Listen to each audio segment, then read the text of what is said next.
besteirol em torno da invasão da Venezuela, do sequestro do Maduro, é inacreditável. E, em geral, as narrativas ou tentativas de explicação, a maioria delas, quase a totalidade delas, se resume a explicar as coisas que não explicam nada, ou coisas de senso comum que o cidadão médio chega à mesma conclusão sem precisar da informação, e é errada. Os Estados Unidos estão atrás do petróleo. Não. O petróleo é brinde, vem no pacote, mas não é necessário, tá? Segundo, os Estados Unidos estão fazendo uma reordenação geopolítica do mundo, imperialista. Talvez uma reordenação, mas não é por obra dos Estados Unidos, nem é por imperialismo, tá? Esses dois erros não cometam, gente, não cometam. E hoje eu vi que a narrativa menos complicada, mas ainda assim tem um problema, é a da Miriam Leitão. Porque ela simplesmente pegou os números. E os números mostram o quê? Leia o artigo da Miriam Leitão. Hoje, né? Ela diz, aqui o que ela diz. Já no título, ó.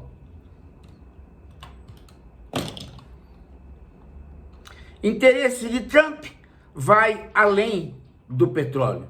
Eu diria, interesse de Trump vai aquém do petróleo. Veja, ela mostra o quê? Primeiro, petróleo não interessa mais a ninguém no mundo. A cada dia o preço do barril cai. Segundo, os Estados Unidos são autossuficientes em petróleo já há muito tempo. E Trump, forçando ou não uma economia que ainda é tocada pelo petróleo por conta de Trump, ainda que ele force isso, não é isso que vai tocar a economia mundial daqui para frente. É um recurso que não tem a ver com as necessidades tecnológicas. Nós imaginávamos um mundo cheio de foguetes andando pelo ar e indo para outros planetas tocados pelo petróleo. E o mundo não se desenvolveu nesse sentido. O mundo se desenvolveu com um planeta cheio de data centers tocado por água. São recursos naturais de outro tipo. Além de que o petróleo é altamente poluidor, e poluidor no sentido que ninguém quer, porque é uma poluição que se dá para ver. Outras poluições que não são possíveis de ser vistas e são prejudiciais a médio prazo são preferíveis. Se você faz uma represa, ela é prejudicial a médio prazo. Ela tem um impacto ambiental, mas ela prejudica mais a médio prazo. Mas ela é aceitável como energia renovável. Ela não é mais o petróleo, mas ela serve para energia elétrica que precisa tocar um mundo que não viaja tanto mais, nem quer viajar um tanto mais. É um mundo que ocupa os mesmos espaços sem sair do lugar. Nós evoluímos para uma tecnologia de comunicação e não para uma tecnologia de comunicação e transporte. Então o petróleo, meu amigo, não é menina dos olhos de mais ninguém. E, para uma segunda informação, além dos Estados Unidos serem autossuficientes, os Estados Unidos não podem tomar o petróleo da Venezuela. Eles podem administrar o petróleo da Venezuela a partir das companhias que eles têm. Mas os negócios fixados pela Venezuela alimentam todo um mercado financeiro de venda do petróleo e alimentam o petróleo que vai para a China e um pouquinho de derivados que vai para a Rússia, que por sua vez também é autossuficiente. A China é que não é. Mas o Trump não quer mexer nisso. Tanto é que os navios petroleiros saíram sem bandeira, porque aí eles podem ser abordados, saíram sem bandeiras para a China. Trump autorizou. Até porque ele já tinha conversado com o Xi Jinping lá atrás. Então não tem absolutamente nenhum problema com o petróleo. É claro que a Miriam está certa quando ele diz que há um recado para a China e para a Rússia no seguinte sentido. A China está com Taiwan, a Rússia está com a Ucrânia, eu estou com a Venezuela e pego a Groenlândia e Cuba, tudo bem? Mas para dar este passo é preciso dizer, mas ninguém vai mexer no mercado financeiro, nem ninguém vai mexer com o outro diretamente. Você pode pensar assim, e aí é o que a Miriam pensa. Então o recado foi de geopolítica. O recado foi de uma divisão imperialista do mundo. Esse também vem de brinde. Também é subproduto. O que a Miriam esqueceu de dizer é o elemento principal. É o elemento principal. E o elemento principal, gente, você só vai conseguir entender. Eu insisto nisso. Você tem que pôr essa nossa narrativa na jogada. Você pode não aceitar, você pode não gostar, você pode não querer, você pode ficar louco porque você quer falar em imperialismo e petróleo. Você pode tirar a calça e falar, é imperialismo e petróleo, eu vou matar o Paulo Guirão. Pode, não tem problema. Chilique seu é chilique seu. Mas na hora que você quiser pôr uma outra narrativa porque você quer ficar inteligente, você quer ter mais opções de interpretação, aí, ó, é aqui, ó. Capitalismo 4.0.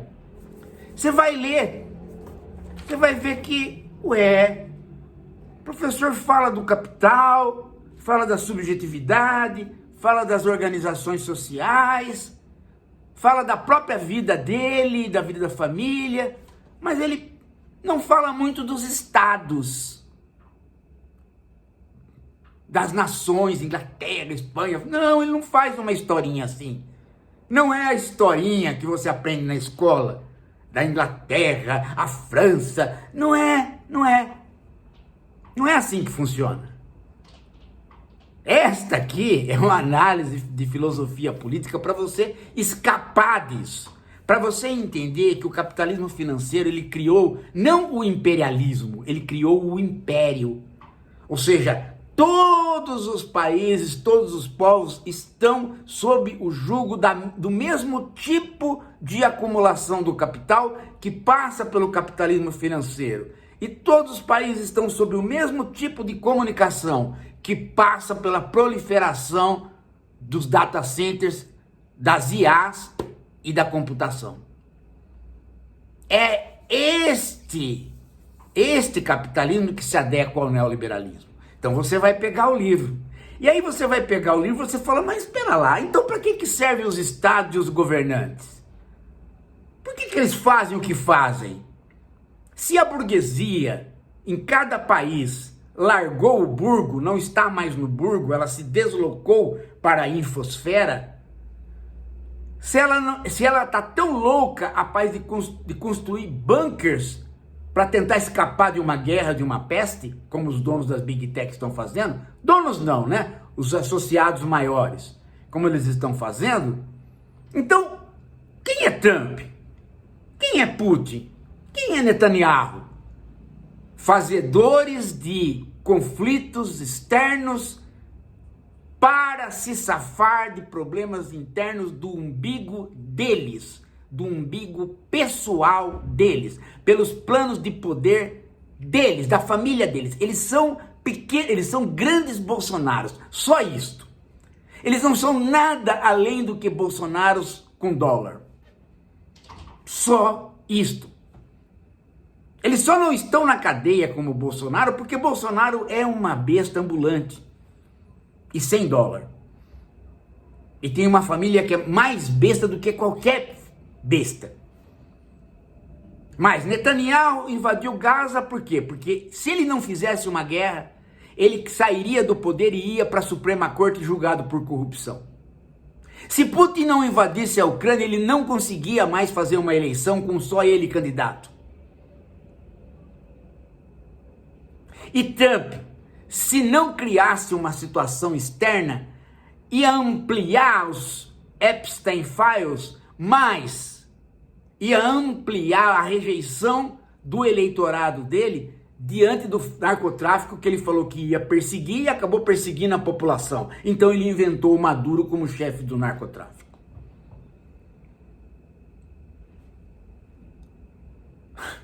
Putin pensou que era fácil, que ele ia trazer os Zelensky a Moscou. Netanyahu pensou que era fácil, que ele não ia ter que matar tanta gente.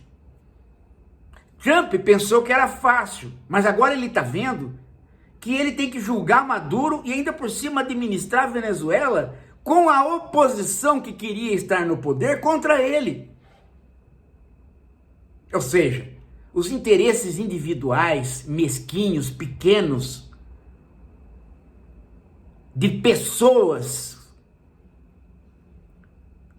apenas dão para as burguesias o brinde. Se Trump diz, olha, estamos garantindo nossa situação na América Latina, tá?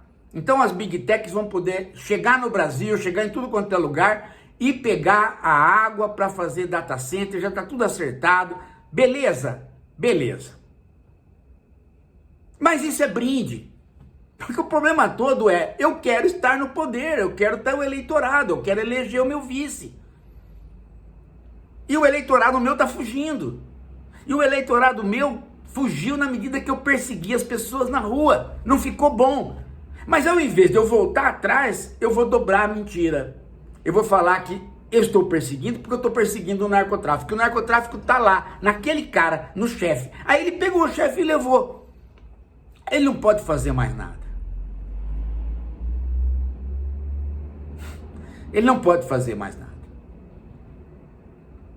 Tá? Agora o pior é que os malucos achando que tinha algum socialismo na Venezuela e que o Trump se insurgiu contra o socialismo. As pessoas não percebem, gente, às vezes, o que está no focinho delas. Porque o que não está no focinho está na história. Então, a coisa mais fácil do mundo é dizer que os Estados Unidos estão atrás de petróleo. Ó, porque eu sou muito inteligente, tá vendo? Veja como eu sei as coisas, eu sei falar de economia. Então eu não vejo as guerras assim, simplesmente. Eu vejo as guerras como grandes acontecimentos por questões econômicas, o petróleo. Você está errado. Os grandes acontecimentos econômicos são acontecimentos do mercado financeiro. E o mercado financeiro, o trabalho que ele fez nesse final do século XX para início de século XXI, foi tirar as burguesias dos burgos, transferir as burguesias para o espaço virtual. As burguesias, elas não se consideram mais burguesias nacionais. Elas não se consideram mais alguém que precisa da terra para viver. Eles fazem bunkers. Tem um deles aí dizendo já como que vai ser o trabalho em outro planeta. Eles já cresceram sobre a ideia de que eles não pertencem mais nem à colônia, mas muito menos à metrópole. Eles não têm mais metrópole. Você vê que o Zuckerberg ele se apresenta na corte, o cara chega para ele, o senhor deve explicações, o senhor deve desculpa para a população.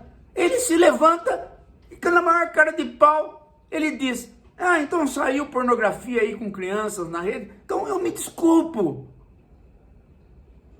Pronto! E daí? Né? Eu me desculpo, e daí? Eu não tenho que prestar contas para ninguém, porque eu não me sinto mais vinculado a ninguém. Eu posso cumprir os rituais de qualquer congresso.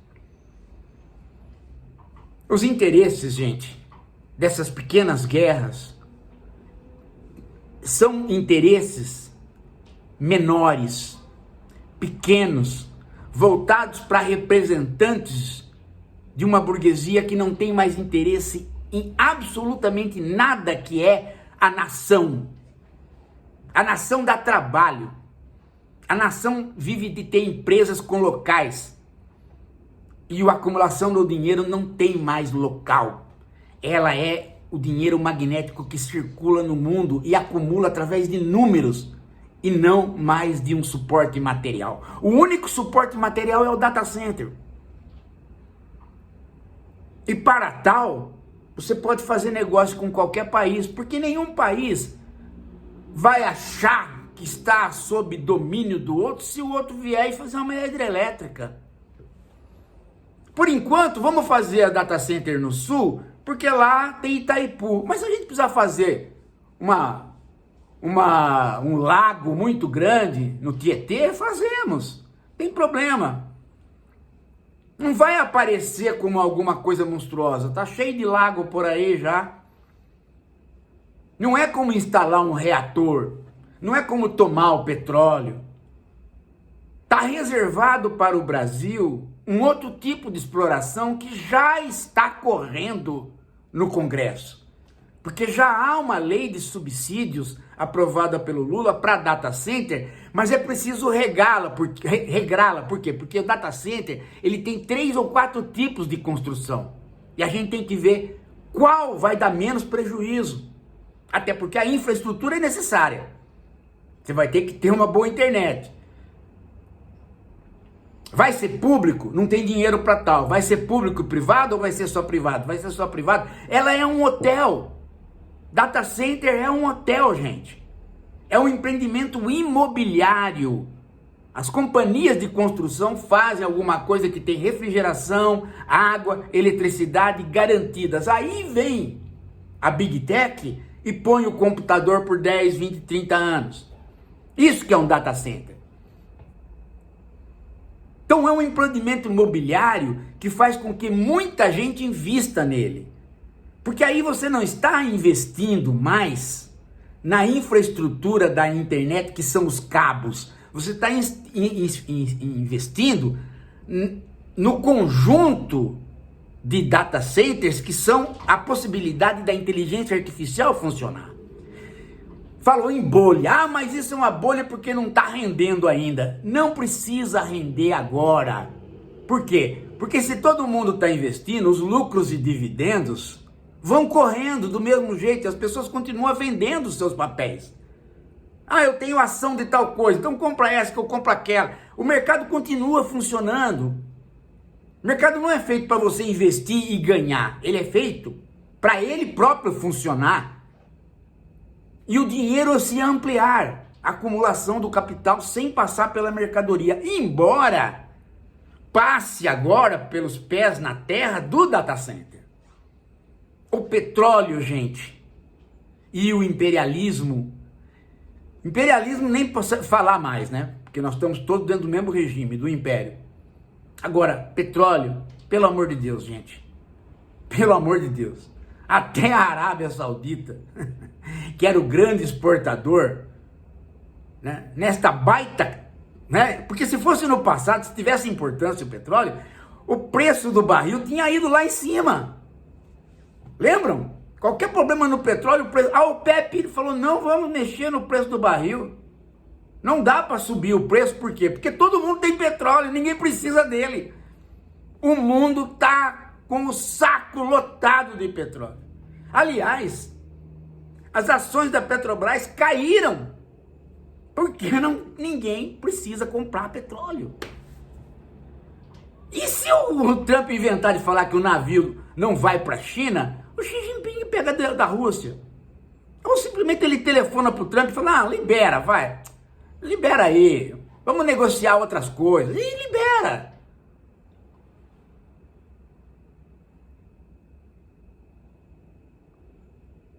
Se o Xi Jinping se meter em confusão interna, se ele ficar um homem fraco no partido e ele tiver uma cabecinha menor, igual a dos outros, aí nós podemos começar, né, a ficar com medo, porque aí ele me bota a mão em Taiwan para fazer a mesma coisa, para ganhar poder interno, e aí as coisas entram, né? Agora, guerra por guerra, gente, tem 147 conflitos armados neste momento acontecendo, tá?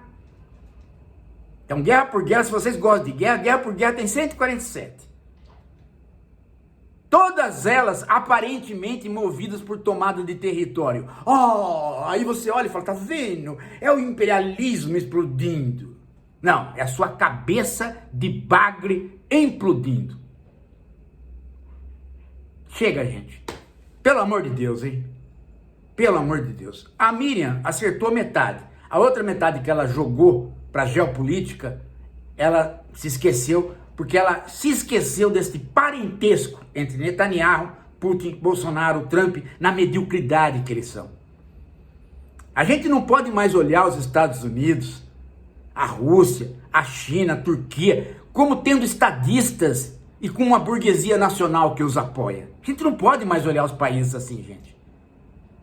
Eles estão todos divididos, com burguesias que não se interessam por eles e com governantes que foram ou eleitos ou postos por oligarquias que são completamente medíocres.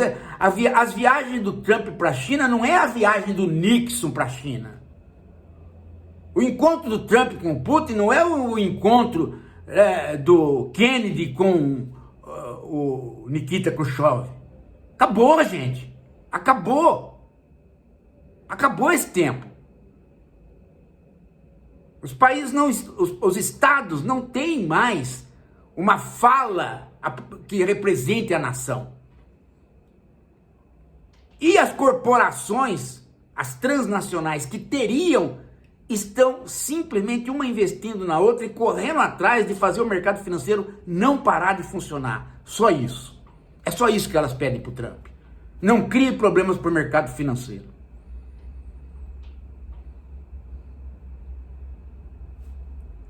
Não é assim aqui? Qualquer medida que o Lula vai tomar, qual é o sinal? Ah, vamos ver na Faria Lima se a gente fica bem? Entenderam? E nós temos uma burguesia nacional que quer pôr uma classe dirigente no Brasil, para representar o Brasil. Nós também não temos. Olha os caras que estão aí. A hora que nós não tivermos mais o Lula, nós temos quem? O Zema? O Ratinho? Quem mais? O Castro? O Caiado? Tudo chave de cadeia. E nós construímos do lado da esquerda algum grande líder popular de tamanho de um estadista? Não. Erro nosso, erro de todo mundo. Todos os países entraram pelo império e por uma burguesia sem burgo. Acabou o século XX, gente, pelo amor de Deus. Acabou. Não acabou no final do século XX, mas acabou agora, no século XXI, acabou o século XX. Acabou a hegemonia de nações e você pode dizer até que acabou a hegemonia das corporações. É a hegemonia completa do dólar por ele mesmo. Nós estamos dentro de uma máquina, gente. E a gente só vai entender isso e começar a poder atuar se a gente perceber o tipo de análise que põe o Estado, as historinhas de reizinhos e estados de lado. Tá aqui, ó. Eu tô insistindo, gente. Eu tô insistindo porque a gente ficou estudando isso durante 5 anos e prometendo para vocês. Isso que vocês estão negligenciando. Tá lá na Martins Fontes, na bancada. Por que vocês acham que tem identitarismo? Por que o identitarismo... Porque quando a burguesia nacional deixou de ela representar a identidade, ela pôr a identidade da nação, proliferou outras pequenas identidades. De caráter religioso, de tudo quanto é caráter. O identitarismo é exatamente fruto desta burguesia sem burgo, dessa retirada da grande identidade, que eram as identidades nacionais. Nem no futebol, nem nos esportes as identidades nacionais aparecem mais. O jogador entra em campo, Se você tirar a roupa dele, ele tá inteirinho tatuado de bobagem. E se você põe a roupa nele, ele tá inteirinho tatuado de propaganda. Propaganda do quê? De produtos? Não, de bancos. Ó, gente, nós estamos há 5 anos falando, pega o livro. Por favor, gente, vamos sair da porcaria. Vamos sair da porcaria. E sobre a Venezuela, a melhor análise é da Dilma em cima daquele maluco lá, o Altman. Eu vou mostrar para vocês a entrevista. Estou procurando. Eu achei e depois perdi. Daqui a pouco a gente volta. Continuamos pedindo para você tentar colaborar com o Filométrico. Agora, no próximo semestre, conseguir fazer mais 6 meses de Filométrico. Qualquer doação ajuda. Vem com a gente. Ei, faz o Pix. Faz o Pix.